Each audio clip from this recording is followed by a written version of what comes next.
To send a non-eBay order from another selling platform, click Order on the left-hand navigation. There are two ways you use the multi-channel capability. For the first option, 1. Click on New Order. 2. Select the fulfillment center you'd like the item to ship from and the sales channel. 3. Enter your customer's name, address and contact information. 4. Add the relevant SKUs to your order. 5. Click Submit. For the second option, 1. Click on Batch Upload.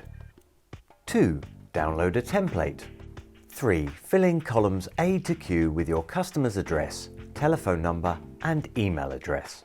In column P, choose the shipping service you wish to use, and in column Q, add your reference number. On the second tab, you will need to fill in column A to G with the SKU ID, quantity, declared value and currency. 4. Save this file and then upload and click Submit. Get more tips and guidance from the eBay team by subscribing to our channel on YouTube and click the bell icon to enable notifications. YouTube will let you know as soon as new videos are available.